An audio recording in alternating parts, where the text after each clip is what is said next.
La idea, muchachos, hoy la idea es que entiendan, ¿estamos? O sea, no pueden no entender.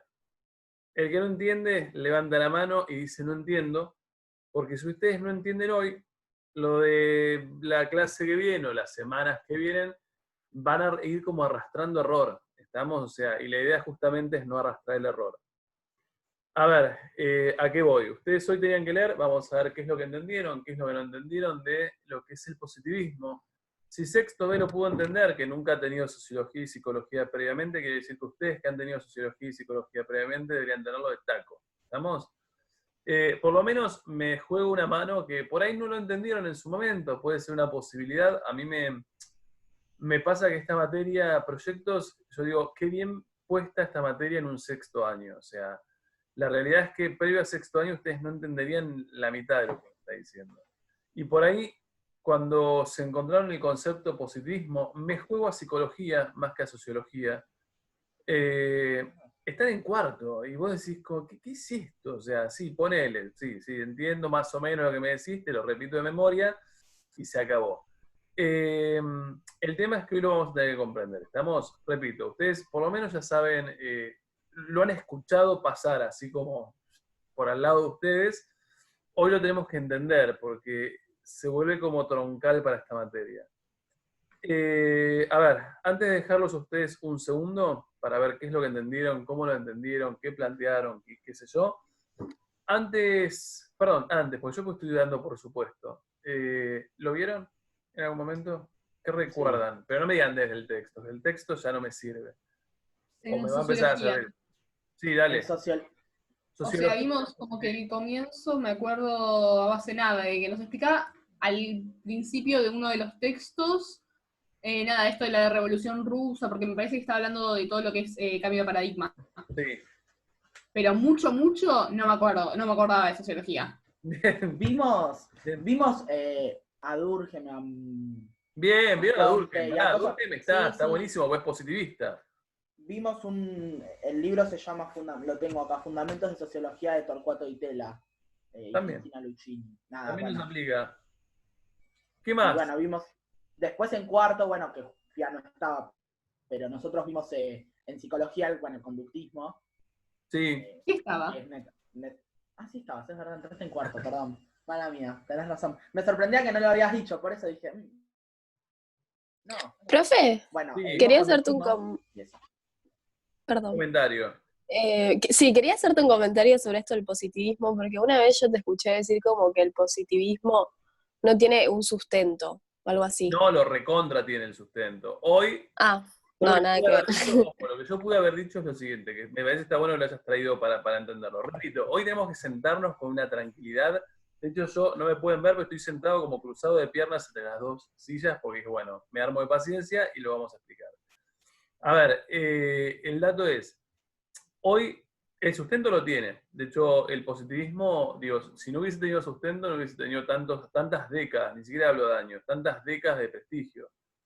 Lo que yo sí pude haber dicho, que es algo que siempre digo, es, en tanto nosotros ya entendemos, por lo menos como en una primera aproximación, nosotros sabemos que hay como una cuestión de paradigmas cambiantes, de que en realidad no es lo mismo pensar desde la actualidad que desde 1880. Lo que yo sí te pude haber dicho es que hoy, si vos hablas con un sociólogo, un historiador, un geógrafo, lo que vos quieras que sea de las sociales, y de repente se presenta como positivista, medio que automáticamente vos ya como que no lo tomás en serio. O sea, porque el positivismo tiene eso, o sea, es muy fuerte a nivel contenido conceptual.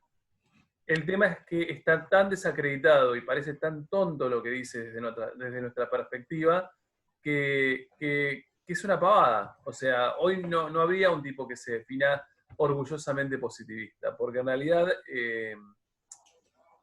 se complicaría que lo tomen en serio. Pero más allá de eso, lo cierto es que la estructura de conceptos positivistas es muy sólida en algunas cuestiones. Cuestionable, pero sólida. Y la idea, por ahí, que es una de las cosas que yo les decía a los chicos del B, la idea es intentar comprender qué es lo que los tipos piensan sin criticarlo. O sea, porque si caemos en la crítica nos va como complicando aún más entender lo que los tipos dicen. Entonces, la idea es como, bueno, sin complicarnos, sin criticarlo, esto es lo que plantean. Después, de última, cuando ya lo entendemos, lo criticamos. No hay mucho problema. De hecho, deberíamos. Bien.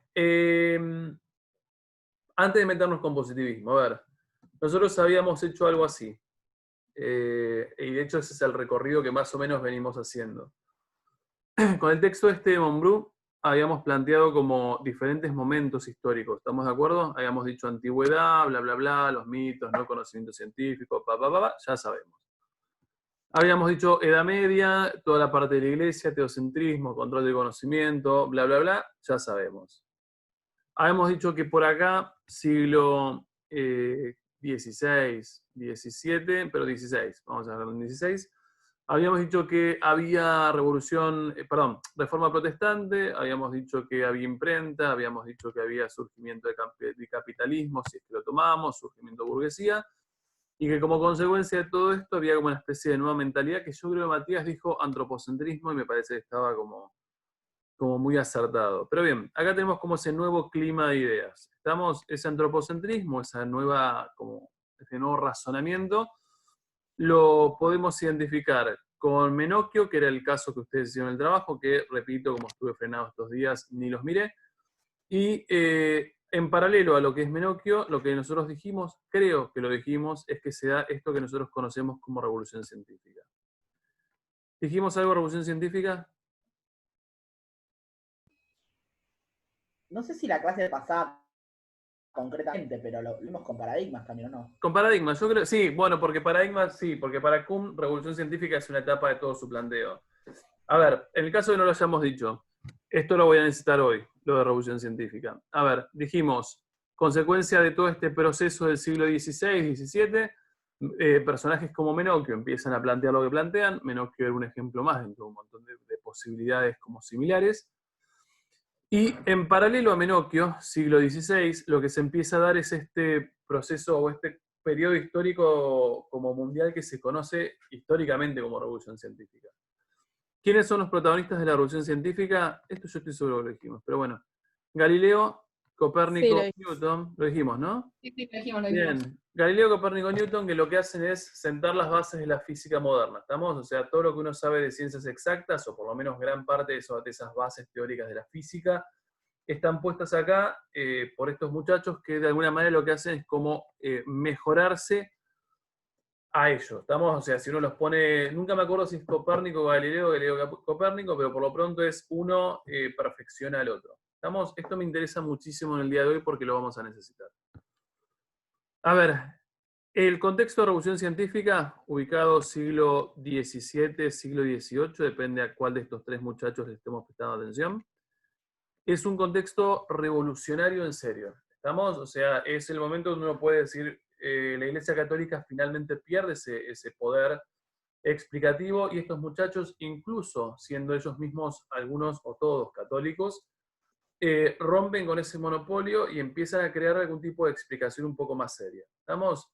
Acá tenemos el éxito de las ciencias naturales. ¿Hasta que hay dudas?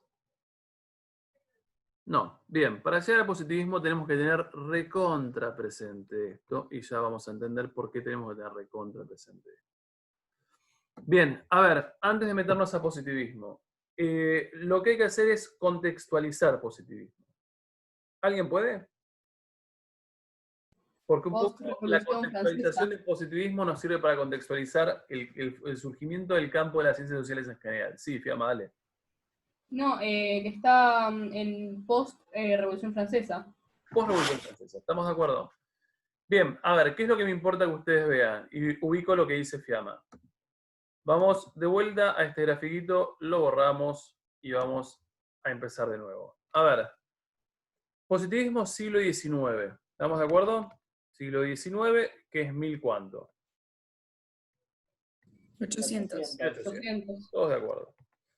Bien, para entender esto hay que entender que el positivismo, a ver, como primera gran aproximación, es como correcto decir, el positivismo es el primer paradigma de las ciencias sociales profesionalmente formadas. A ver, ¿qué es lo que me importa? En el siglo XIX, lo primero que surge es el campo científico de las ciencias sociales. ¿Qué quiere decir que que surja el campo científico de las ciencias sociales? Nosotros ya sabemos más o menos lo que es un campo científico, porque empezamos definiendo qué era un campo científico, como ese espacio de juego, de conflicto, de intercambio, de debates, buscando el monopolio, de bla, bla, bla. Ahora, ¿qué es lo que me importa que ustedes vean? En el siglo XIX surge por primera vez ese campo científico, lo cual nos da a entender que previo a ese siglo XIX, obviamente había ciencias sociales, porque la historia de repente, no sé, existe o la filosofía desde la antigüedad en Grecia. La diferencia es que previo a este surgimiento de un campo científico de las ciencias sociales, quienes se dedican a cuestiones que tienen que ver con, en materia de ciencias sociales, son tipos que lo hacen como un pasatiempo. ¿Estamos? O sea, por ahí son médicos que le interesa la parte social y de repente escriben trabajos sociológicos, pero no son tipos formados específicamente en sociología. ¿Se entiende la diferencia? Entonces, la diferencia entre el siglo XIX y todo lo anterior es que cuando vos formes un campo científico de las ciencias sociales, vas a empezar a profesionalizar las disciplinas sociales.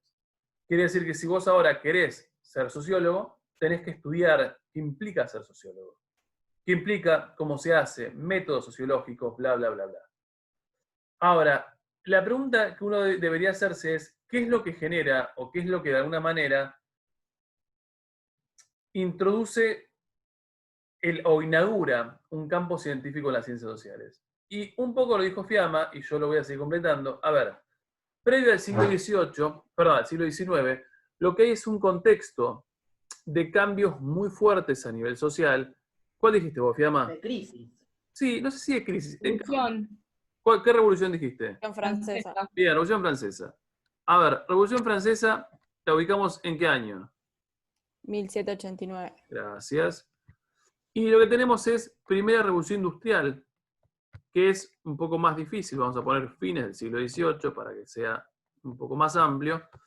Lo cierto es que estos dos episodios, uno los marca fuertemente, incluso en historia los marca fuertemente, porque, a ver, si uno se limita solamente a la Revolución Francesa, básicamente la Revolución Francesa es el cambio o es el episodio histórico que uno marca para mostrar el cambio de la edad moderna a la edad contemporánea.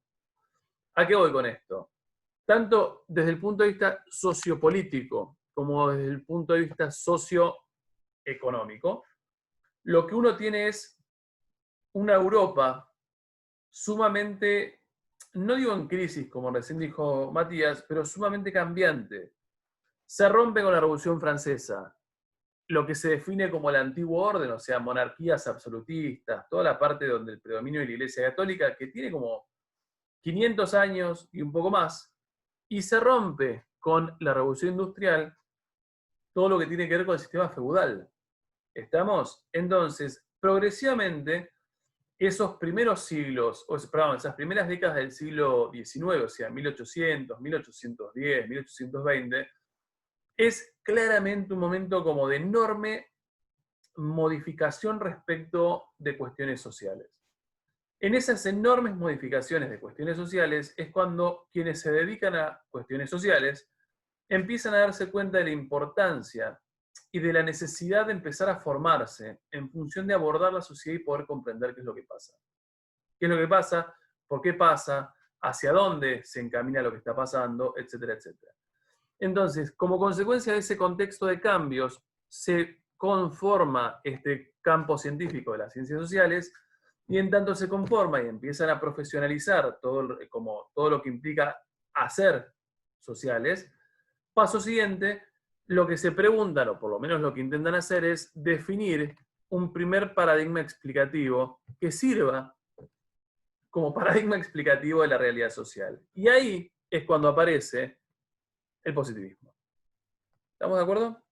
¿Llegaron por lo menos a positivismo? No importa que no sepan qué digo, pero por lo menos lleguen a entender dónde sale la idea. Dicho esto, ahora sí, borro, escucho, silencio, y vamos a ver qué es lo que ustedes pueden decirme de positivismo. Repito, positivismo es para entenderlo sí o sí en el día de hoy. Así que no entienden, preguntan. pero yo me callo y arrancan ustedes. Al final habíamos visto un montón de positivismo en sociología. ¿Vieron un montón? O sea, hicimos Sí, por eso. nacimiento de la sociología, tenemos un cuadro con precedentes, origen, contexto de nacimiento, rupturas en las formas, conceptos estructurales, tipo, un montón. Bien. Bueno, Sí. igualmente, ojo, Vimos a lo que Durkheim vimos con- acá es el contexto, en realidad no vimos positivismo todavía. Pero la idea es intentar, a partir de ahora, puede ser a través de sociología, a través del texto. El texto me parece muy claro en algunas cuestiones. Por ahí me interesa mucho más la parte de Comte que la parte de, si no me equivoco, Saint-Simon, que es un poco más como antiguo, digo. Pero la parte de Comte me parece que está lograda, por eso la agarré. No era el texto que leíamos antes, pero cuando busqué, lo bueno de la pandemia es que nos obligó a buscar nuevo material. Entonces, cuando empecé a mirar, dije, bueno, está bastante bien planteado. Vimos todo el contexto. A mí con esto me interesaba como, porque si no, como positivismo te cae como de la nada, ¿viste? Decís, bueno, ¿de dónde salió esto? Bueno, salió de acá. Estamos, esto es positivismo, este es el contexto que da origen a este paradigma. Lo que deberíamos preguntarnos ahora es, si nosotros entendemos que un paradigma es un conjunto de conceptos, de métodos, de planteos, que orientan la investigación de un investigador, obviamente, y que sirven como elemento explicativo, la pregunta es cómo el positivismo comprende el funcionamiento de la sociedad. En el cómo comprende el funcionamiento de la sociedad, ahí es cuando ustedes tienen que sacar herramientas por todos lados. Y repito, me silencio. Matías, tuyo. Ay. Yo tengo una consulta, tipo, bueno, la consulta es básicamente, tipo, porque es de algo previo, no tiene que ver con esto, pero yo tengo como, antes de leer el texto, la idea de que el positivismo se basaba en esto de los sentidos, tipo, por ejemplo, la percepción y demás cosas, y quería preguntarte si era algo así, o sea, si iba medio rumbeado, porque yo creo que sí, bueno. Sí, tiene que ver, por ahí tiene que ver con los sentidos, tiene que ver con todo lo que es empíricamente comprobable, quiere decir con todo lo que vos podés como percibir, sí, los sentidos, en ese sentido, sí. Nada más, van ustedes, vamos, ¿quién se anima? Bueno, Comte lo que decía es que sus trabajos tenían que coincidir con las necesidades de la época. Y en ese momento de rupturas y de cambios, lo que estaba pasando en Francia es que ya es como que la población era industrial, pero como que el sistema político, o sea, el gobierno era feudal. Y como que esa coexistencia era la crisis, según Comte, según Saint-Simon eso. Así que como que había que buscar estudiar a la sociedad, no como individuos, o sea, no como individuos, sino en conjunto, y el impacto que tenía, por ejemplo, la industria en esto. Y rompía con lo que eran los paradigmas anteriores, porque no era, por ejemplo, como la metafísica o la religión, que era algo más allá de lo que se podía ver, sino que era 100% empírico. O sea, 100% lo que se ve y lo que se puede comprobar en la sociedad. Y bueno, también tenía que ver mucho con lo que era la historia, por ejemplo, la educación, que es el medio que usan ellos para instaurar el nuevo, que van a usar para instaurar el nuevo pensamiento. Ellos vieron que era efectivo, no porque lo comprobaron, sino por medio de la historia. Así que usan la historia como medio de, sí, como método para su objeto de estudio, por ejemplo. Bien, aproximación. Vamos a ver qué sacamos de eso. Pará, seguimos con otro. A ver, aporte de Fiamma, ¿quién agrega? Agregando a lo modifica? Agregando a lo que dijo Fiamma, de hecho hay una cita que dice, bueno, la sociedad entera descansa sobre la industria, que yo la entendí como que esto de que para ver cómo era el actuar de la sociedad era necesario posarse sobre la industria, porque era un ejemplo bastante claro. Y bueno, esto un poco que decías vos antes, y bueno, que yo también preguntaba por los sentidos, esto de que nada, el positivismo se basa en algo empírico, algo que se pueda comprobar y algo que se pueda ver. De hecho, si nos yo cuando trato de ver estas cosas trato de relacionarlo con lo que ya vimos. De hecho, el conductismo en psicología, sin irme mucho, se basa en la conducta del ser humano. Entonces, nada, bueno, esto es un poco también lo mismo. No se va a basar capaz en la conducta en sí de manera psicológica, pero sí en en el lugar donde más están las personas, colectivamente, como dijo Fiamma, que en este caso serían las industrias, pues es una sociedad bastante industrial. Después, bueno, un poco lo que decía Fiamma de la educación, a mí me llamó la atención un poco, ya lo sabía por hablar con otros compañeros del otro curso que me contaban, bueno, Vicky, Fiorito y qué sé yo, de su monografía, pero bueno, nada, eso. No sé qué puedo agregar. Me parece que Fiamma como que lo resumió bastante y tipo pasó por todo el texto así como... Bien, vamos, estamos de acuerdo, Anto, dale. Que había leído que Comte tenía como una teoría de los 3 estadios, que hablaba primero que estaba la primera etapa que vendría a ser la teología, donde como que se empezaba a fundar lo que vendrían a ser los dogmas más que nada principales, mediante lo que vendrían a ser, bueno, las deidades y la explicación mítica, por así decirlo. Después, el segundo estadio vendría a ser la metafísica, que por lo que yo leí decía que la metafísica era como la búsqueda de las causas, o sea, lo cito más que nada, pero era la búsqueda de las causas para definir lo que vendría a ser el origen de las cosas. Y después el último estadio era, bueno, el que conocemos, que es lo positivista y lo explicado empíricamente. Nada, eso. Estamos de acuerdo. Pregunta, ¿qué implica el concepto explicado empíricamente? Por las dudas que estemos pensando cosas diferentes. ¿Todo el mundo entiende lo que es empírico? Demostrarlo. Sí. Demostrable, estamos de acuerdo. Que vos lo puedas observar, literalmente. O sea, que esté ahí, que claro, vos, en función de lo que está ahí, podés ver. Sí, dale, Mati. Tengo una consulta con respecto a eso que dijo Anto, porque cuando, en el texto habla sobre esto de la parte de metafísica en sí, yo me anoté así como que ahí lo que él hace es remarcar que las causas no se deben buscar, sino que se deben enfocar en las relaciones. Porque él dice, la búsqueda de causas se identifica con la determinación del origen. Esta postura debe ser abandonada por una indagación oriental al descubrimiento de relaciones. O sea, como que en realidad no tenés que buscar las causas, sino buscar las relaciones. Totalmente. Igual ahora lo vamos a ejemplificar. Van a ver que es más sencillo de lo que uno piensa. Pregunta, así como bien amplio.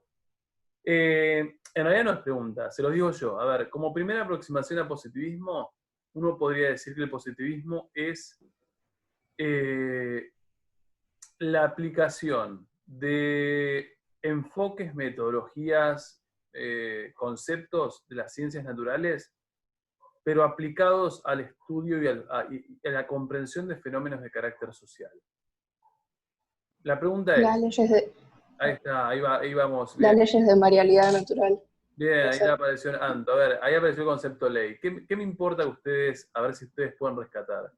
Además de la idea de ley, que estamos de acuerdo con Anto, si yo les digo que el positivismo es un enfoque que lo que hace es como transpolar elementos y cuestiones de las ciencias naturales y aplicarlo al estudio de fenómenos sociales. ¿Cuáles son las cuestiones naturales que ustedes pudieron ver? O sea, ¿cuáles son métodos o cosas naturales que ustedes pudieron ver a lo largo del texto? ¿Y qué hacen referencia a Comte? Ay, no me acuerdo si está en el comportamiento humano. De comportamiento humano, tal cual.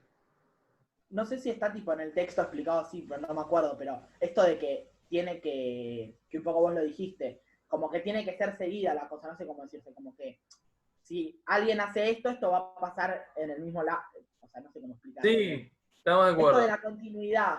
Bien, estamos en la generalización, pero bueno, ahí vamos, sí, ahí te entendí. A ver, primera definición, vamos a ir desglosando a poquito la definición. Dijimos, los tipos, a ver, contextualicémonos, de hecho, para entender a estos tipos. Los tipos entienden que la sociedad está socioeconómica y políticamente cambiando. ¿Estamos? Ya lo dijimos por qué. Revolución 1, Revolución 2, pero la realidad es que se modificó bastante. Los tipos entienden que hay que hacer un esfuerzo sobrehumano para intentar comprender el funcionamiento de esa sociedad, porque claramente está cambiando y es un cambio mucho más abrupto del que ellos estaban acostumbrados a ver. A ver, en función de ese cambio o en función de ese objetivo, hay que tener recontra presente que ellos no tienen un antecedente paradigmático. ¿Qué quiere decir que no tienen un antecedente paradigmático? Sí, que no tienen algo con... no hay otro paradigma. Bien. Como vos decías, Bien, no hay un paradigma social previo. A ver, ¿a qué voy con no hay un paradigma social previo? Si uno se pone a la sociedad. ¿Cómo? Perdón. Porque perdón, a la sociedad no se lo tenía como objeto de estudio. Tal cual, en tanto la sociedad no es considerada un objeto de estudio, en realidad no hay un paradigma sociológico o social previo. ¿A qué voy? Cuando uno avance un poquito en la materia, uno va a decir, por ejemplo, el próximo paradigma, uno puede decir que es el evolucionismo. Uno puede decir, el evolucionismo es positivista, porque en realidad son contemporáneos. Pero no hay algo previo para decir el positivismo es tal cosa. El positivismo es positivismo, porque en realidad no tuvo un paradigma previo en el ámbito de las sociales que lo haya influido como para conformarse. Lo que sí tuvo, y ahí es la definición que decíamos hace rato, fue antecedentes naturales para influirse. ¿A qué voy con antecedentes naturales?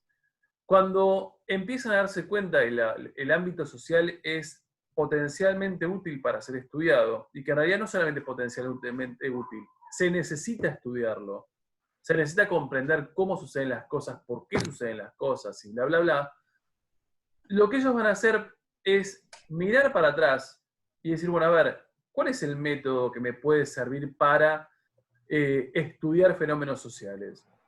Y en realidad, el antecedente de método más exitoso utilizado previamente, ¿dónde lo ubican? En la historia. ¿Cómo? Ay, ¿En la historia? no sé. Sí, en la historia sí, pero ¿en qué momento histórico muy previo a ellos y no tan alejado a ellos? La Se revolución. me cortó la pregunta, tipo al principio de la pregunta. La francesa, ¿o no? O César, no sé. ¿en qué acontecimiento ellos marcaron que decís, pará, estos aplicaron un La método? revolución científica, con Galileo. Científica, dice Gatoni, está muy bien. A ver, pensemos que la revolución científica, si es siglo XVII, XVIII, es 1700. Estamos, y ellos están en 1900. Quiere decir que la revolución científica, Galileo, Newton específicamente, los separa 150 años de estos muchachos. Poco menos por ahí. ¿A qué voy? Cuando ellos tienen que empezar a preguntarse respecto de métodos para enfocarse y poder comprender el funcionamiento de la sociedad, al no tener un antecedente paradigmático de las ciencias sociales previos, lo que hacen, de alguna forma, es recuperar o mirar al último episodio científico relevante en su historia, que es Revolución Científica, en función de decir, bueno, a ver, si estos muchachos han aplicado este conjunto de ideas, que ahora vamos a ver cuáles son, y han llegado a generar las bases de lo que es la ciencia moderna física, quiere decir que si nosotros pudiésemos aplicar alguna de esas ideas, pero al ámbito de las sociales, por ahí tendríamos exactamente el mismo éxito. ¿Estamos de acuerdo? Entonces, repito, como primera aproximación es, el positivismo es la aplicación de métodos, enfoques y conceptos de las ciencias naturales al estudio de fenómenos sociales. Entre paréntesis, acotación 2020, con todos los problemas que eso puede llevar. ¿Por qué digo acotación necesaria para hacer? Porque con todos los problemas que eso puede llevar.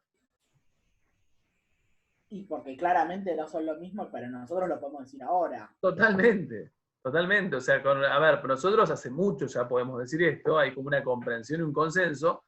Pero lo cierto es que sí. O sea, la aposta es que somos diferentes objetos de estudio. Y que pensar la posibilidad, pensar que un grupo de científicos sociales pensaron seriamente en la posibilidad de transpolar métodos de las ciencias naturales a las ciencias sociales para llegar a resultados copados, desde un 2020 es casi una estupidez. Pero, al fin y al cabo, lo que hay que entender es, más allá de esa crítica, cómo funciona. O sea, cómo estos muchachos intentan hacer lo que hacen. Entonces, pregunta, ¿cuál es el método por excelencia? Ahí dijeron, Anto hace rato dijo leyes, me parece que es un concepto que lo vamos a necesitar. ¿Cuál es el método por excelencia de las ciencias naturales? Observación. Observación. De hecho, yo no sé, ¿ustedes tuvieron química en algún momento? ¿O química o Sí, algo sí. por el estilo? Bueno, a ver, el método científico, yo soy de los que a mí nunca jamás me gustó las ciencias naturales, ni en... Profe, ¿Cómo? perdón que te interrumpa, te quería hacer una consulta. Dale. Yo en un momento del texto leí que, por ejemplo, para el positivismo, como para avanzar, decía que era un evolucionista, ¿puede ser?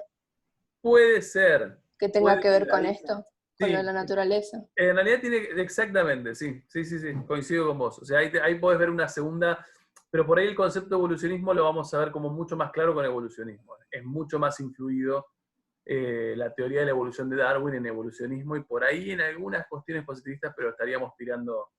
Pero sí, después vemos si lo podemos hacer. Bien, a ver, ¿qué me importaba? Les decía, digo, cuando uno ve, incluso de sentido común, cuando uno les dice método científico en química, biología y demás, uno sabe que es observación. Observación, bueno, experimentación, comparación, de bla, bla, bla. A ver, ¿qué es lo que me importa que nosotros veamos? Vamos a verlo así nomás. Este es el esquemita que yo creo que hice toda mi vida cada vez que hicimos evolucionismo. Perdón, positivismo. A ver, el evolucionismo, perdón, el positivismo, quien es positivista, o sea, la persona que estudia, estamos el investigador positivista, entiende que, decíamos hace rato, todos los fenómenos sociales son empíricamente comprobables. ¿Estamos? Quiere decir que en realidad todo, utilizando método científico, todo es potencialmente, por ejemplo, observable. ¿Estamos? Ahora, ¿qué es lo que me importa que nosotros veamos de positivismo? Para ellos, a ver, ¿cuál es la idea, cuál es el objetivo de aquel que se define como positivista? Suponemos que esto es la sociedad, o sea, esto es gráfico como si fuese una línea del tiempo, siempre hacia algo un poco mejor, siempre hacia el progreso. A ver, ¿qué es lo que quiere un investigador positivista? Observar los fenómenos de la sociedad con el objetivo de comparar y llegar a generalizaciones. Vamos al ejemplo que vimos con los chicos del sexto B. A ver, lo aplicamos a un caso individual. O sea, igual imagínense, uy, lo borré, no era la idea borrarlo, ahí lo vuelvo a hacer. A ver, imagínense que yo soy un psicólogo positivista. ¿Vamos? O sea, pensémoslo no a nivel sociológico, lo pensamos a nivel psicológico, perdón. Con los chicos del sexto B salió así y me parece que se entendió. Y si se entendió en sexto B, ustedes también deberían entenderlo con una rapidez notable. A ver, yo me encuentro que tengo un conjunto, todos ustedes son casos individuales, ¿no? Entonces me encuentro que de repente Ramiro es un pibe chiquito, es un pibe que tiene 16 años, 15 años, y lo que me encuentro es que Ramiro a temprana edad asesinó. Él por alguna razón, en algún momento Ramiro ha matado a una persona. Me encuentro que Lucía también. No se conocen. Lucía es una tipa que vive en Buenos Aires, Ramiro vive en Chaco, y cuando analizo el caso de, no sé, cualquiera de los otros, de Juliana Brandi, tiene también como un perfil de asesina. Pero Juliana es europea, no tiene nada que ver con nosotros. O sea, en realidad son tres casos diferentes que no se conocen entre sí, pero que en realidad a una edad temprana, o sea, previo a los 15 años, ellos ya han asesinado en un contexto determinado. Yo soy un investigador positivista. Quiere decir que lo que yo hago es darme cuenta que, y voy al gráfico, perdón que lo borré, pero lo voy a hacer de vuelta, darme cuenta que por detrás de lo observable es esto. ¿Qué quiere decir? ¿Qué es lo observable de acá?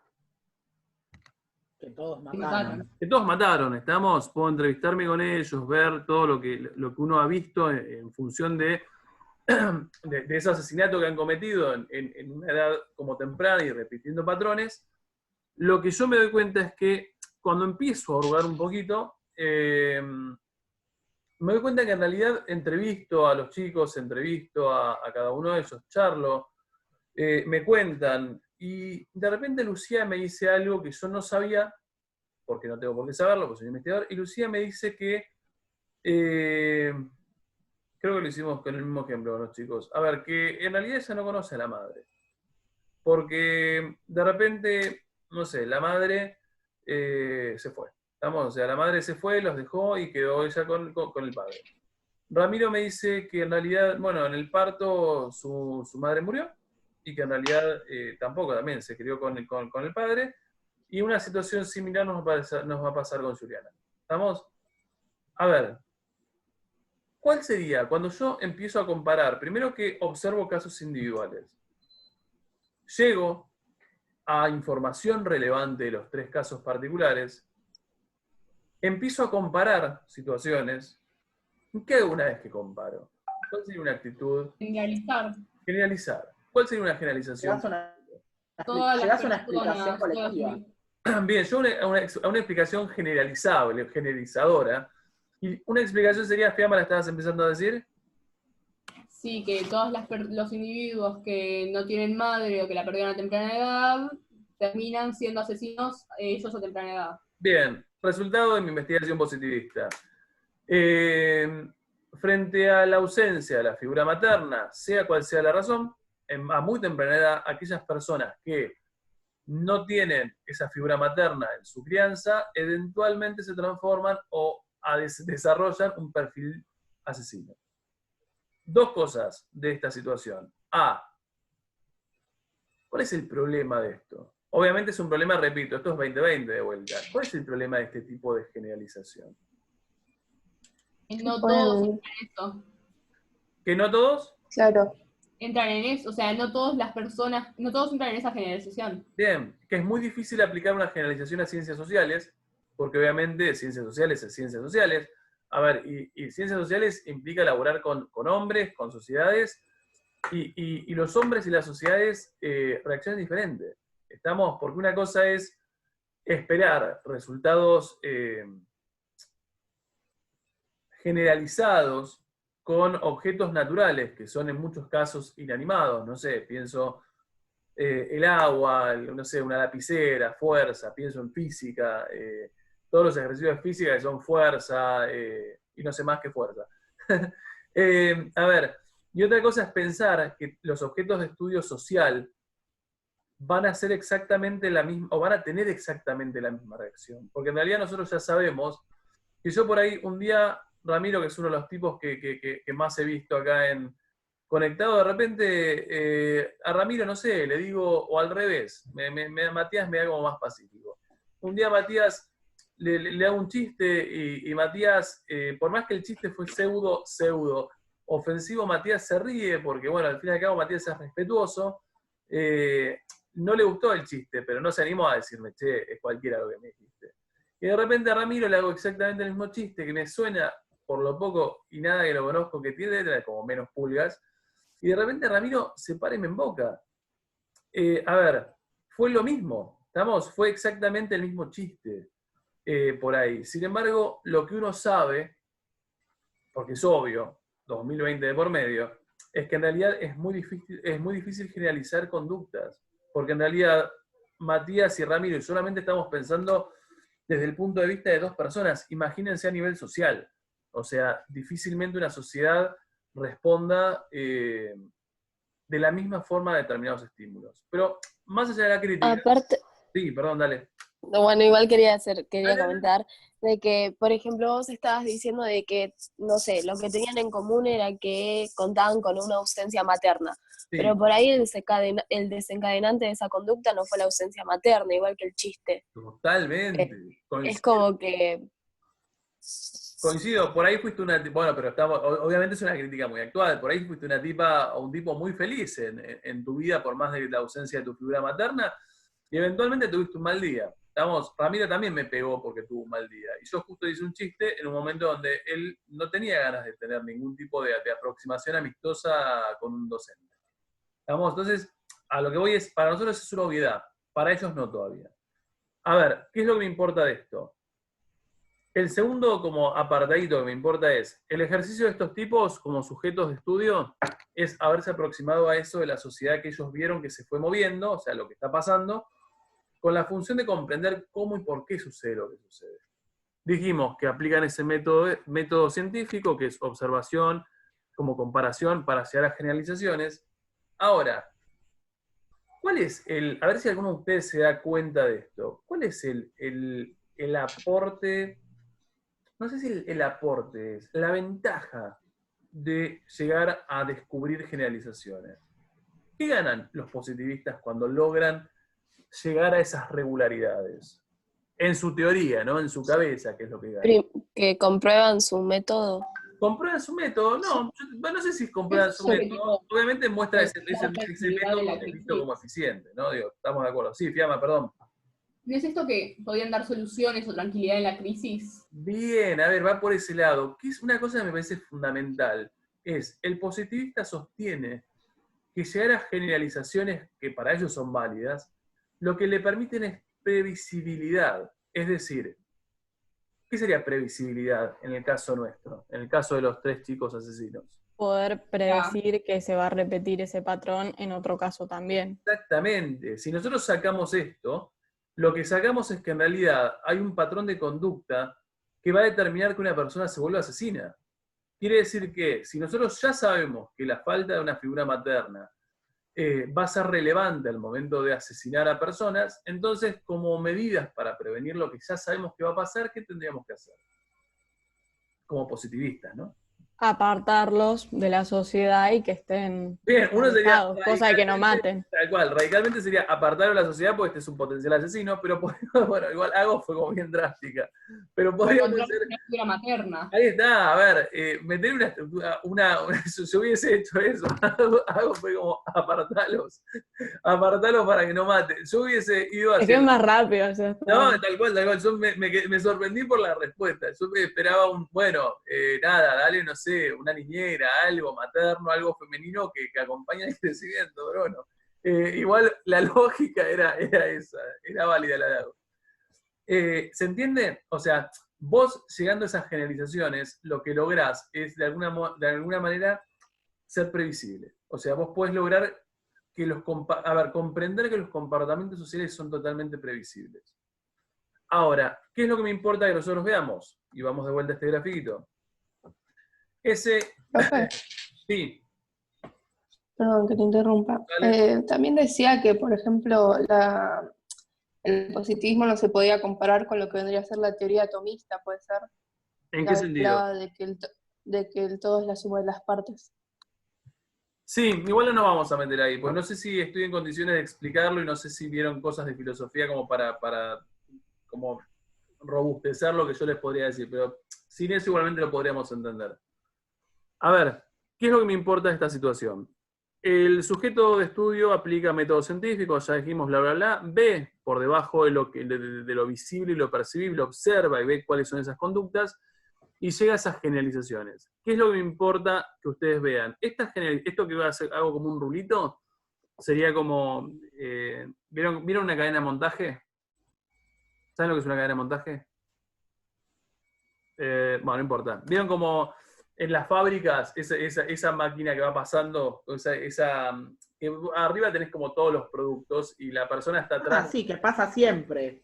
Claro, es como la cadena donde pasan las cosas, o sea, bueno, igual no importa, voy a complicar con ese ejemplo. A ver, ¿qué es lo que me importa? Por debajo de lo visible, entonces estos muchachos sostienen que es posible llegar a esas generalizaciones, y esas generalizaciones nosotros las vamos a llamar leyes sociales. ¿Estamos? A ver, ¿qué es una ley? Una ley... Algo que se debe cumplir. Algo que se debe establecido. cumplir. Bien. Inamovible. Bien, inamovible. Igual cuando dijeron algo que se debe cumplir, digo, me sonó muy ciencias sociales. Sí, están pensando una ley como una ley legalmente instalada. A ver, en ciencias naturales, ¿qué es una ley? Sí, algo que se cumple siempre, algo que se cumple siempre. Es constante. Ejemplo, Matías, dale, la más fácil, de la que siempre yo hasta doy el ejemplo. De la gravedad. La ley de gravedad, ¿estamos? La ley de gravedad es la ley más fácil para poder identificar. No sabemos, porque estoy seguro que ninguno de nosotros sabe cuál es la fórmula, ni nos importa demasiado, pero la pregunta es, ¿qué dice la ley de gravedad traducida en sentido común para todos nosotros? Todas las cosas van para abajo. Todas las cosas van para abajo, ¿estamos? Eso es lo que dice la ley de gravedad. A ver, simplificadísimo lo hizo Juliana. A ver, todas las cosas eventualmente caen. A ver, independientemente de quién las tire, independientemente de si querés que se caiga, e independientemente que Juliana, que era de Europa, tire algo en Europa y yo tire algo acá. ¿Estamos? Esta lapicera, por más que le ponga, o este celular, espero que no, por más que le ponga un esfuerzo enorme para que no se caiga, lo cierto es que la ley de gravedad hace lo suyo independientemente de la voluntad de quien tenga el celular en la mano. ¿Estamos de acuerdo con esto? Entonces, ley pensado desde el punto de vista de las naturales, implica un resultado universal. O sea, las leyes son universales. Y las leyes tienen otro elemento que no me parece menor y que lo recontra necesitamos. Si algo cae, a mí se me cae, a Matías se le cae, a Juliana se le cae, a Ramiro se le cae, a Fiamma se le cae. Es universal. Es empírico. Es empírico, estamos de acuerdo. Y es que hay un término que no sé si va a salir tan fácil. A mí se me Una ocurre... acción regular. Es regular, estamos de acuerdo. A mí se me ocurre que es algo que es pensado por el hombre. Como que, o sea, si bien es algo que sucede, es algo que en el fondo lo termina escribiendo el hombre, con lo cual es una normalidad que termina estableciendo el hombre en sí mismo. Pero bueno. Sí, pero en realidad, ojo, porque en realidad, sí, yo entiendo lo que vos decís, y me sirve, Mati. Porque es algo que termina estableciendo el hombre, pero es algo que en realidad existe previo al hombre. ¿A qué voy? Por ejemplo... Es natural. Es natural, sí, pero, por ejemplo, a ver, ley de gravedad. Nosotros sabemos que Newton ha sido el tipo que ha creado la fórmula de la ley de gravedad. Pero Newton no creó la gravedad. Claro.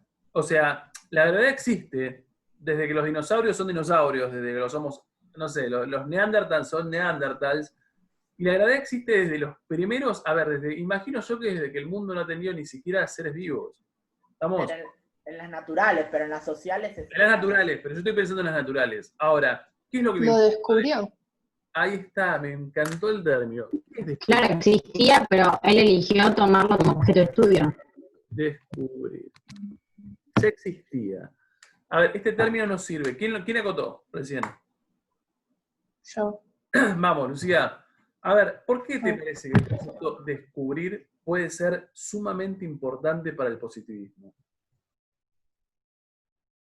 No, lo que yo había dicho es que ya existía, pero alguien decidió tomarlo como objeto de estudio y observarlo y llegar a esa conclusión. Coincido. Eso nació la ley. Coincido. Vos estás pensando en ciencias naturales, ¿no? Descubrimiento Bien, creo que lo coincido. dijo Anto. ¿Cómo? Creo. Descubrimiento, la palabra creo que la dijo Anto. No me acuerdo. Sí. Perdón, Ando, te Sí, quité sí. el... No pasa nada. A ver, ¿qué es lo que me importa? El concepto de descubrimiento es fundamental, aplica para naturales y nos va a permitir entender sociales. A ver, ¿qué es lo que me interesa del concepto de descubrir? Un poco Lucía lo dice muy bien, y es, a ver, Newton tiene el plus de haber descubierto la fórmula de la gravedad. Pero Newton no descubre la gravedad. Lo único que hace el tipo es poner en fórmula linda, clara, analizable, científica, algo que en realidad existe de que el mundo es mundo. Cuando Newton hace eso, en realidad, para nosotros es una pavada, pero es obvio lo que estoy por decir, la gravedad existe independientemente de lo que nosotros querramos que sea. O sea, la gravedad es gravedad. Estamos, quiera que se caiga esto, desee que se caiga esto, anhele que se caiga esto, suceda en Europa, sucede acá, ¿no es cierto que va a suceder? A ver, la ley de gravedad es objetiva. Vamos, hay objetividad en la ley de gravedad, porque sucede independientemente de lo que uno quiera. ¿Qué es lo que me importa de ese concepto de objetividad? A ver, cuando uno piensa... Tal cual, es que a eso vamos, Mati. Cuando uno piensa la traspolación de...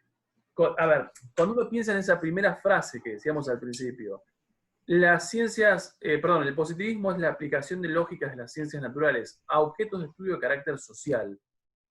Los tipos lo que hacen es recuperar un montón de conceptos que nosotros ya vimos, observación, comparación, generalización, leyes sociales, bla, bla, bla, pero también es verdad que al igual que las ciencias sociales son objetivas, o se dicen a sí mismas objetivas, quienes se encargan de estudiar o dedicarse a cuestiones sociales en el siglo XIX también suponen que la objetividad es una posibilidad en las ciencias sociales. ¿Y en dónde encuentran esa posibilidad de objetividad? En el mismo planteo de acá. Eso es lo que dicen es, nosotros nos enfocamos en esto, o sea, en esto que es la conducta, que intentamos descubrir a través de este proceso de generalización, de comparación, bla, A ver, llegamos a esa generalización son estas leyes sociales, y al igual que Newton descubre la fórmula de la gravedad, nosotros, por detrás de los patrones comunes de los 3 chicos que asesinaban, descubrimos algo que en realidad ya existe. ¿Me sigue el planteo? ¿Qué quiere decir? Sí. En realidad, el concepto de descubrir es fundamental, porque en tanto ellos descubren, pero no crean, al descubrir algo que ya preexiste, ellos pueden llegar a defender que su trabajo es plenamente objetivo. ¿Me siguieron? Sí. O sea, para estos muchachos, la objetividad es una posibilidad. De hecho, nosotros no pudimos hacerlo porque las actividades de diagnóstico y demás cuestiones en historia obviamente no las pudimos llevar adelante, pero a mí me gusta mucho en un 6º año empezar, igual creo que leímos qué es la historia, pero no hicimos la actividad de diagnóstico. El que es la historia lo leímos. A ver, a mí en 6º año, sobre todo cuando no los tengo previamente, y si bien no tengo dudas de las cosas buenas de Griselda, no sé si de repente ella se pone a explicar cuestiones como historiográficas de historia. A ver, para que ustedes me entiendan, hace mucho tiempo atrás, en una reunión de padres, una madre viene a decirme algo así como, el comentario de ella fue, mi hija aprueba química. Y el comentario negativo era, y no aprueba historia. Por detrás de esto era, historia es una pavada, química es sumamente complejo, si puede aprobar química, que es sumamente compleja y objetiva, imagínense que es algo, a ver, usted tiene algo personal con mi hija por la cual no aprueba historia. Y vos le tiraste un cuchillo. No, uno se queda en el molde porque no es para... Uno no quiere entrar en conflicto con padres, pero, a ver, ¿qué es lo que me importa del relato? A ver, hay una concepción, primero que historia es una pavada, de que es un cuentito, que en realidad, o incluso estoy pensando en mi hermano cuando, mi hermano es contador. Cuando empecé historia, el comentario de mi hermano, ambos estudiando en UBA, es imposible que vos te saques un 10, jamás. Y la pregunta era, ¿por qué es imposible? Me dice, porque historia, es todo subjetivo. Es como, que es verdad, a ver, no es subjetiva la palabra, está ligada a interpretación. Lo que él me decía es, nunca vas a llegar a un resultado onda 2 más 2 es 4 y eventualmente es 10 porque objetivamente el docente entiende que llegaste al resultado objetivo. Desde su concepción era, como lo tuyo es todo chamullo, es todo como muy subjetivo, anda, a ver, para que sea un 10 vas a tener que lograr coincidir plenamente con el docente. Y en realidad, no. A ver, lo que demostraba naturalmente mi hermano, que nunca va a escuchar esto, es que mi hermano era profundamente ignorante respecto de cómo funcionaban las ciencias sociales. Pero está bien, al fin y al cabo no le interesa, se dedicó a cuestiones económicas, contables. A ver, ¿a qué voy? El positivismo es en parte el responsable directo de que muchos sectores, o que incluso muchos rubros de las ciencias, vean a materias sociales como un cuentito subjetivo. Porque en realidad el positivismo lo que hizo es, de alguna manera, intentar defender que para hacer ciencia vos tenías que llegar a resultados objetivos. Porque si en ciencias naturales pudieron ser objetivos, en ciencias sociales es posible todavía. Lo que uno sabe 20-20 de por medio y muchas décadas de por medio es que obviamente que hay datos que sí son objetivos. ¿Cuáles son los datos objetivos en la historia? Una fecha, por ejemplo. No podés decir lo que te parece. Tal cual. Pero como vimos en historia. Sí. Como vimos en historia, cada historiador hace de los datos su propio trabajo, claramente. Total. Va a poner sus ideas también, o sea, no es que va a ser plenamente objetivo. Totalmente. Y desde la perspectiva que vos te pares también. Totalmente, la perspectiva, el enfoque, lo personal. A ver, sí hay datos objetivos, y estos obviamente, o sea, la Revolución de Mayo es cuando es, quienes estuvieron, bombardeo a Plaza de Mayo es quien es Perón, y gobernó durante los años que gobernó.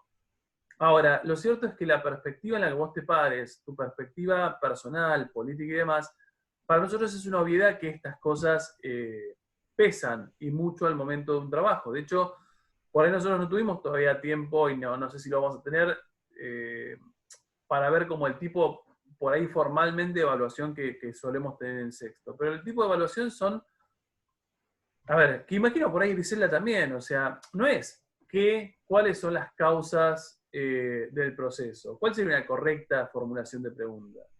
Sí, un análisis. No sé si un análisis. ¿Cuál sería? A ver, ¿por qué yo les digo en un sexto año y en base a la bibliografía que ustedes más o menos van manejando? Si yo les digo una evaluación, ¿cuáles son las causas del proceso? ¿Está bien formulada? O sea, no está mal, pero no, o sea, es medio como... Es objetivo. Es objetivo lo que estoy preguntando, pero ¿ustedes leyeron qué cosa? ¿Qué leyeron? ¿Qué texto? Texto histórico. Sí, seguro. Sí, pero ¿Qué No sé. nosotros... Pero leímos un punto de vista. O sea, Tal tendría que cual. ser, según la perspectiva de Romero, Tal cual. cuáles fueron. Es que Tal. esa es la formulación correcta de la pregunta. Pero uno lo puede entender en un sexto año. Según la perspectiva de Romero, ¿cuáles son las causas que permiten explicar el proceso? Porque ustedes vieron Romero. Estamos, entonces... Pero... Sí. Dale, dale. No, seguí, después pregunto. No, dale. Porque, bueno, pero esto que vemos de, por ejemplo, de la Revolución Protestante, la imprenta y el capitalismo, ¿no? Que le da origen a la Revolución Científica, ¿eso también sería subjetivo? Mirá, por ejemplo, yo te diría, hay un consenso establecido en torno a que esos episodios son los que empiezan a generar como una mirada más crítica respecto a lo que venía diciendo la Iglesia, bla, bla, bla. ¿A eso te referís? Yo te diría que en realidad es casi consensuado. Lo que sí te podría decir que es un debate, por ejemplo, el texto de Monbrú, por ahí lo dijimos, en algún lado, que no sé si fue acá o en el sexto del alemán, en algún lado dijimos esto porque me preguntaron algo de capitalismo. Lo que él dice es, que eso sí es un debate, vieron que en algún momento él dice, en el siglo XV surge una burguesía, surge como una perspectiva mercantil, capitalista, burguesa. A ver, yo por ejemplo, no me arriesgaría jamás a decir que esa es una de las causas por las cuales surge como esta nueva perspectiva, como esta nueva mentalidad. Porque, por ejemplo, hay dos corrientes muy fuertes en la historiografía más económica que te ubican capitalismo en diferentes momentos. Uno es un capitalismo más industrial y el otro es un capitalismo, o más productivo diría yo, y el otro es un capitalismo más circulacionista. Por ejemplo, hay aquellos que sostienen que el capitalismo surge cuando hay revolución industrial, ahí estoy un poco más tirado yo, y hay algunos que entienden que hay capitalismo como focalizando en determinadas cuestiones de circulación monetaria que tienen que ver con una economía, hay un concepto que se llama economía mundo, de Wallerstein, que es como el momento donde Cristóbal Colón llega al territorio americano. Bueno, en ese momento vos lo que harías es crear un sistema de comercio mundial, literalmente mundial, porque ahora América se integraría, y como consecuencia de esa circulación, no los voy a complicar, ahí habría como mercaderes, burgueses, capitalismo. Y ahí es donde está parado Monbrú. No te lo dice, porque no es el objetivo del texto. Yo ahí te diría, no sé si ese elemento es claramente explicativo. Si vos me decís, ¿en dónde está un poco más el aporte del tipo? En hacer referencia a Reforma Protestante, en hacer referencia en imprenta, o sea, porque me parece que es mucho más evidente o mucho más claro, por ejemplo, que la imprenta, que es una pavada, que es una maquinita, genere los cambios revolucionarios que de hecho generó. Pero eso es una interpretación como a posteriori. Lo único que yo te podría poner en cuestión, pero no es el caso, es justamente el surgimiento de esa burguesía que él ubica en el siglo XVI. No sé si es tan relevante, pero no importa. Por ahí no era tan importante para lo que necesitábamos. ¿Se entendió? ¿O me fui por la rama? ¿Sí? Bien, sí. ¿Algo más de esto? ¿Me van siguiendo? Creo que creería que fue como exitoso. A ver, este grafiquito, ¿lo entendieron entonces? Lo último que me interesaría, a ver, como a nivel teórico, después vamos a ver un ejemplo concreto, práctico, muy simple, es que de repente, a ver, uno de los otros, no, vamos a hacer una cosa, vemos el ejemplo primero y después vamos a lo que quiero. Necesito un lector. Vamos a ver el mismo ejemplo que vieron los chicos. A ver si lo tengo. Bien, a ver, este es un texto que es positivista, ¿estamos? O sea, ¿lo vemos o no lo vemos? Sí. A ver, el ejercicio de esto es, no estoy preguntando si es o si no es positivista. La afirmación es, el tipo es positivista, ¿estamos? Quiero corroborar o quiero ver si ustedes pueden verlo en un ejemplo concreto y en función de verlo en un ejemplo concreto darse cuenta por qué el tipo es positivista. Siempre tengamos recontra presente que tenemos esta idea de ciencias naturales aplicadas, métodos, bla, bla, bla, aplicados a las ciencias sociales. ¿Algún lector? Por favor, el que se copa, lee para todos. Dale, porfa, dale, Fiamma. Ok. El antiguo régimen, capítulo 1. Encierran a hombres y mujeres en la misma prisión. Y de esto resulta que las que no estaban en cinta cuando fueron detenidas, lo están cuando llegan al depósito. Las prisiones son, por lo general, malsanas. A menudo, la mayoría de los detenidos salen enfermos. Varios, en contacto con los criminales, salen como criminales. Contagio moral y contagio físico.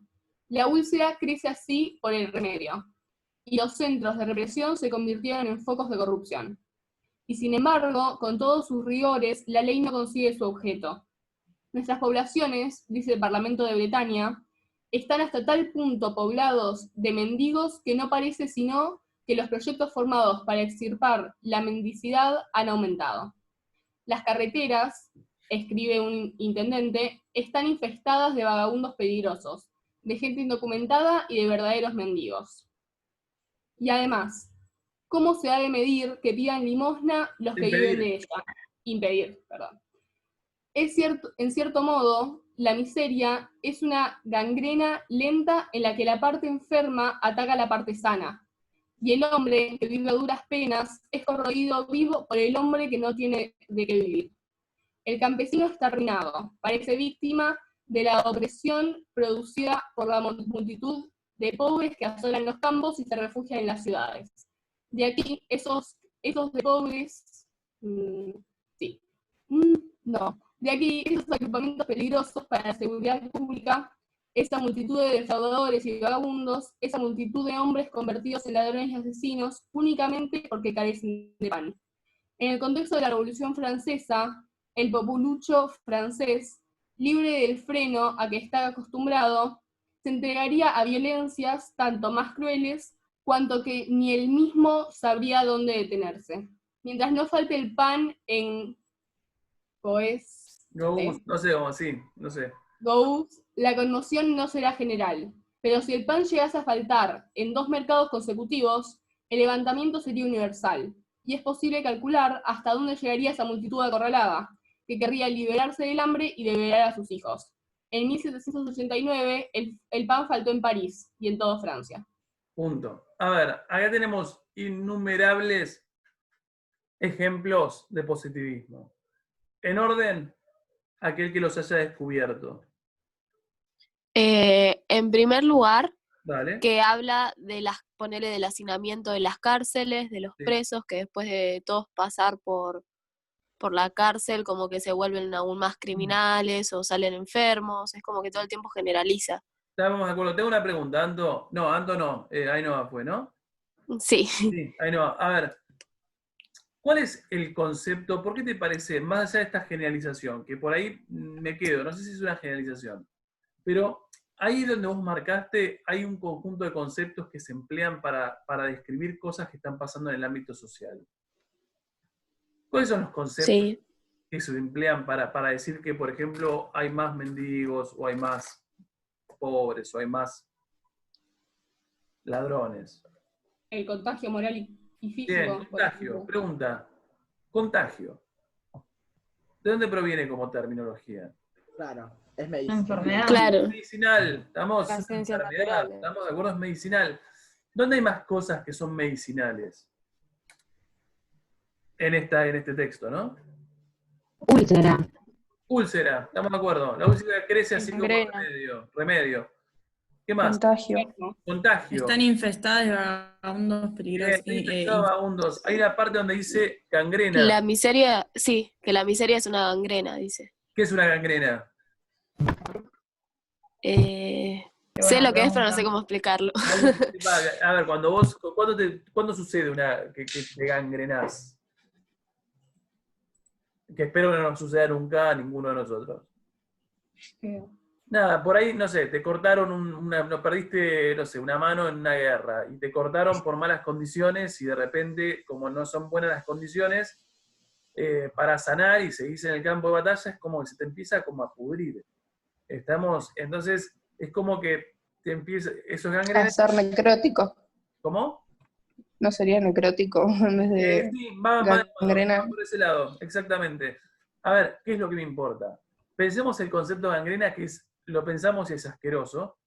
Ahora, Es algo como que va avanzando. Exacto, pero que es negativo. ¿Estamos? Claro. En realidad no es algo positivo.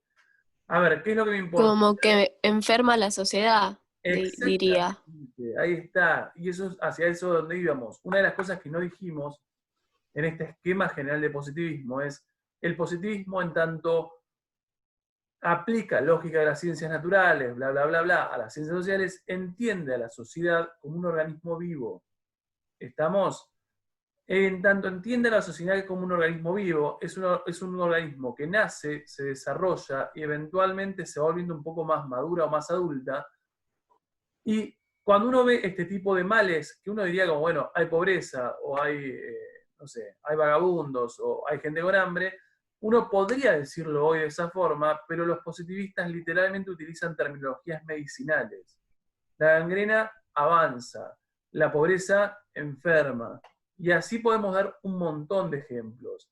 Si hoy ustedes pusieran, un poco lo decían en el sexto B, suponemos que en una monografía ustedes hablan sobre la sociedad y ponen, la sociedad se enferma. ¿Cómo pondrían se enferma? ¿Qué tendrían que poner en su escrito para poner se enferma? Depende del contexto. Es afectada. No sé.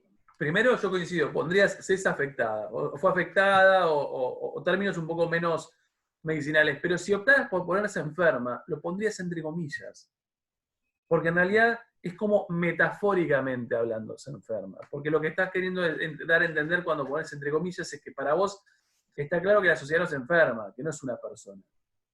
Pero a título como de explicación, el se enferma está bueno, porque sí, bueno, es bastante ilustrativo. Bien, más allá de esas terminologías de las ciencias como más medicinales, ¿dónde vemos algo más que es plenamente positivista en el autor? En el fragmentito este. Habla de las leyes. A ver, hay una ley. ¿Cuál es la ley?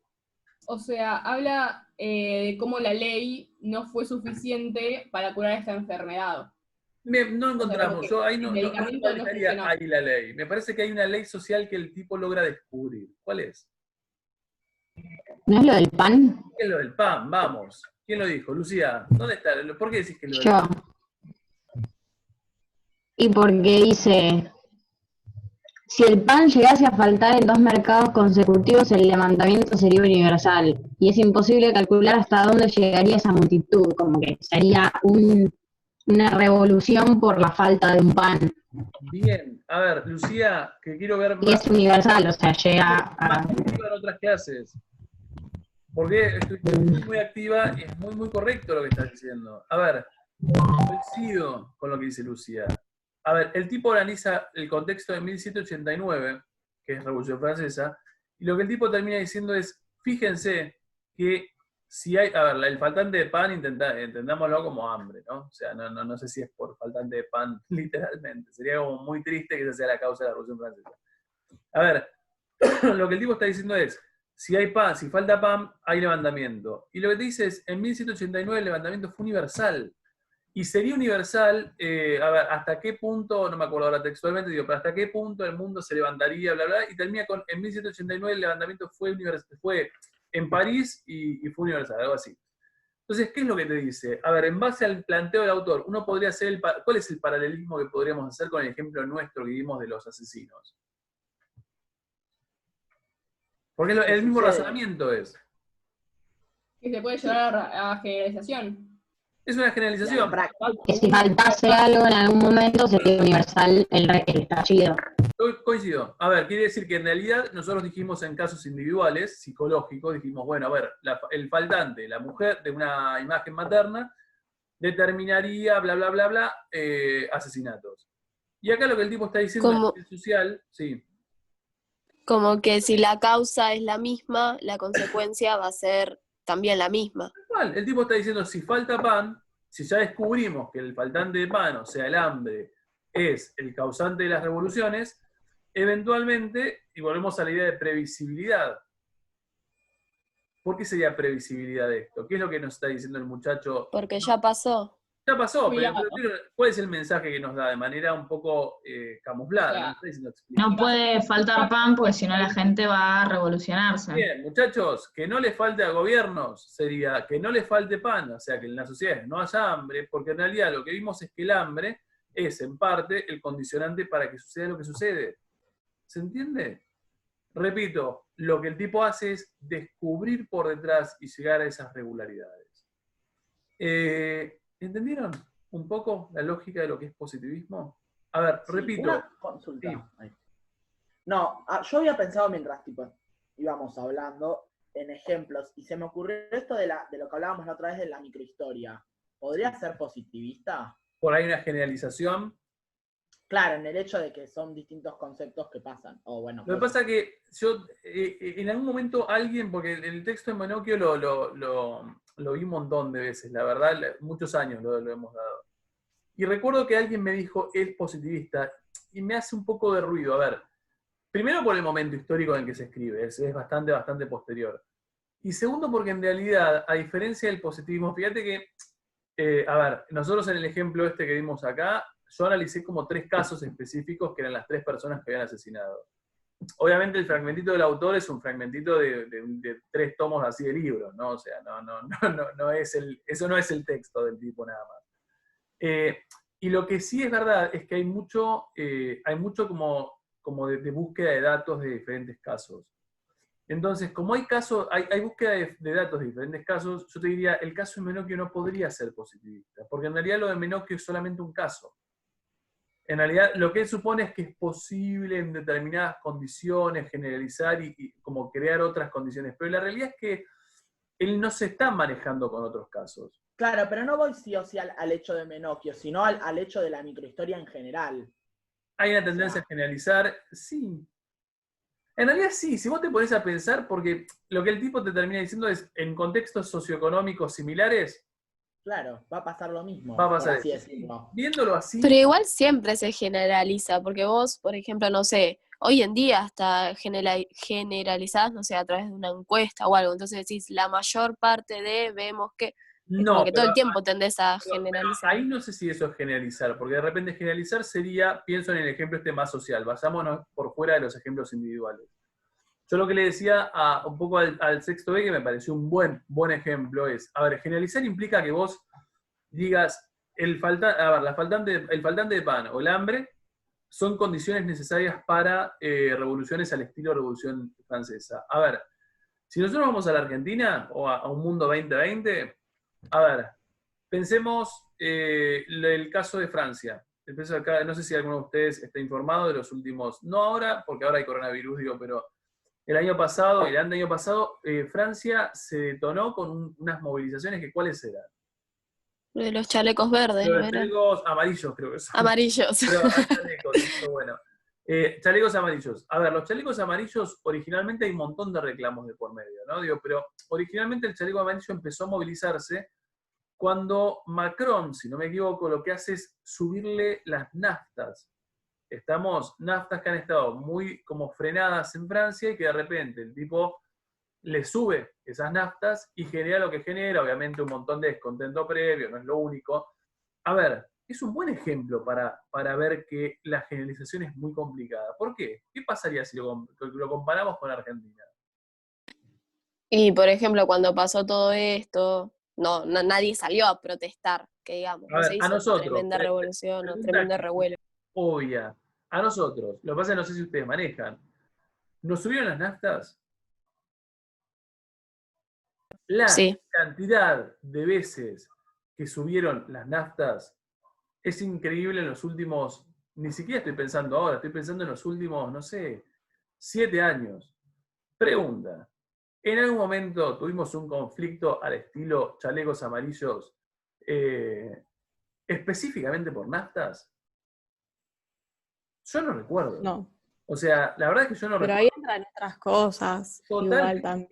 Totalmente. Ahí entran un montón de otras cosas. Pero el dato es, miremos el problema, y ahí por ahí le estaba respondiendo a Ainhoa.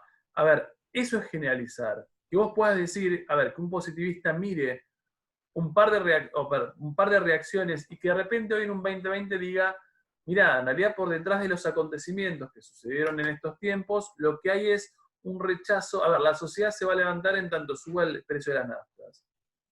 Y vos decís, no, en Francia sí, pero se ve que nosotros argentinos estamos mucho más curtidos. O sea, nos parece un poco más lógico y más común y más normal de lo que sería que las naftas suban. Entonces de repente ahí te das cuenta que una lógica de positivismo no es aplicable. Porque así como Matías se ríe del chiste y Ramiro me pega una trompada, Francia se prende fuego por la nafta y Argentina enfrenta 10 años consecutivos de aumento de nafta y decimos, che, aumenta la nafta. Claro, esto a su vez se relaciona con lo que te pregunté al principio, ¿no? A lo que vos querías llegar. Que yo te dije que escuché o que pensé que habías dicho que no es sustentable el positivismo. Totalmente. Es que el positivismo, cuando uno ve ese tipo de análisis o ese tipo de perfil metodológico, te das cuenta que en realidad no. O sea, no aplica. ¿Estamos? O sea, no está bueno ni tiene sentido porque básicamente las sociedades son diferentes. ¿Estamos? O sea, no es un lápiz. O sea, el lápiz no tiene otra que caerse por la gravedad, pero en realidad una sociedad no necesariamente hace lo mismo. ¿Vamos? O sea, se comporta diferente, ante diferentes estímulos. Profe. Sí. Entonces, se podría decir que para evitar una crisis o una revolución, el gobierno o la política, que creo que leí, tiene que ir en dirección a lo que quiere el pueblo o hacia dónde va el pueblo, porque si va en dirección contraria, es como que se genera esta crisis o revolución, puede ser Estamos pensando generalizado, ¿no? Estamos hablando del ejemplo como de Francia. Claro. Claro, yo lo que un Comte, un Taine, en este caso es el autor, lo que un Taine estaría diciendo a quienes sean gobernantes es, muchachos, si entendemos que en la sociedad las cosas suceden, o este tipo de caos sociales suceden porque hay hambre, eventualmente lo que vos deberías hacer para evitar esto es crear condiciones para que esto no se repita. Si vos creás condiciones de no hambruna, sociedad feliz, no hay revolución. Por eso está esta idea como de previsibilidad. Sí, Mati, perdón. Yo un poco hablando con Vicky del otro curso, hablábamos de esto de cuando se termina el positivismo, pero no lo entendimos bien, tipo, Vicky por eso, pero me dijo como que no lo íbamos a hablar en la clase, pero te quería preguntar si brevemente, tipo, ¿en qué época nada más tipo pasa esto de que se deja de ser válido, por así decirlo? Ubicado, pero no lo vamos a explicar ahora, ubicado temporalmente, y te diría Sí. post Primera Guerra Mundial. Porque la Primera Guerra Mundial lo que genera es, pero no lo vamos a explicar, es algo que se define como la crisis de conciencia europea. O sea, es tan grosso lo que implica Primera Guerra Mundial a nivel pérdidas humanas, me refiero, ¿no? Económicas también, digo, pero humanas, todo lo que le genera, el shock que genera esa Primera Guerra Mundial, es tan grosso que incluso impacta sobre la comunidad científica. Entonces, muchos de los paradigmas que son hegemónicos en el siglo XIX, para esa Primera Guerra Mundial, vamos para adelante, para 1920 empiezan a enfrentar enormes desafíos y cuestionamientos muy grandes. Pero no es el momento ni para nombrarlo. Es que tiene sentido, porque los grandes cambios se dan se suelen dar cuando hay crisis. Totalmente. O sea, Primera Guerra Mundial, nunca ningún precedente, todo lo que venía se rompe. O sea, tipo lo que vimos en Proyecto del sí, crisis, de hecho, bueno, esto no lo planteamos así porque... igual quedó dibujado. Esto así, que yo les dibujaba, en realidad lo que viene a representar para el positivismo es el progreso. Es decir, desde la lógica del positivismo, todo lo que sucede como en la humanidad siempre es hacia algo mejor. Por eso la flecha uno la hace hacia adelante. Ahora, la Primera Guerra Mundial, la Primera Guerra Mundial, yo no sé tampoco, hace mucho que la vieron, y tampoco sé cómo la vieron, digo, pero para que uno más o menos se imagine, es como un cachetazo con muchísima velocidad en la cara de los europeos, pero a kilómetros. Tomaste como kilómetros de distancia y le diste un cachetazo a los europeos que se venían viendo los más copados del mundo, los más civilizados del mundo, los más progres, y de repente se dieron cuenta en esa Primera Guerra Mundial el nivel de estupidez que manejaron. O sea, ellos, que eran los más copados y los más civilizados, son los tipos que se han adentrado en un conflicto de esas magnitudes y han matado a millones de sus habitantes en ese conflicto mundial. En ese conflicto mundial, lo que a ver, ¿por qué entra un poco en crisis positivismo, evolucionismo? Porque en realidad lo que entra en crisis es la idea de progreso. O sea, lo que vos te preguntás es hasta qué punto realmente estás tan progresado o hasta qué punto realmente vos estás tan evolucionado. Entonces, como que la idea de progreso entra en crisis y la idea del positivismo empieza a ser fuertemente cuestionada. Pero no nos vamos a meter ahí porque me parece que fue suficiente. Bien, a ver, como aproximación a positivismo, ¿estamos de acuerdo? Repito, hay que madurarlo, hay que como que bajarlo y decir, bueno, a ver, esto es lo que dice el positivismo. Lo vamos a seguir profundizando, pero no es el momento, me parece que ya 1 hora y media fue suficiente. Lo que quiero es lo siguiente, lo vamos a ver un poco más simpático. A los chicos del B lamentablemente lamentablemente para ustedes, les tocó hacer el trabajo con esto, y obviamente ustedes no van a hacer el trabajo con esto, pero la idea es bajarlo a algo un poco más sencillote. Lo que les pido para el jueves de la semana que viene es busquen positivismo. ¿Qué es? El positivismo criminológico. Y busquen, esperen, nunca me acuerdo cómo se escribe. Sí. Y busquen aportes de Lombroso con B larga. Busquen aportes de Lombroso al ámbito de la criminología. Pregunta: ¿dónde se aprecia la influencia positivista? Hacemos una cosa. Esto que es un poco más, es muchísimo más amistoso. Es mucho más tranquilo. Si entendieron positivismo, lo vamos a aplicar en el caso del ejemplo que vimos, sería aplicado a un texto histórico.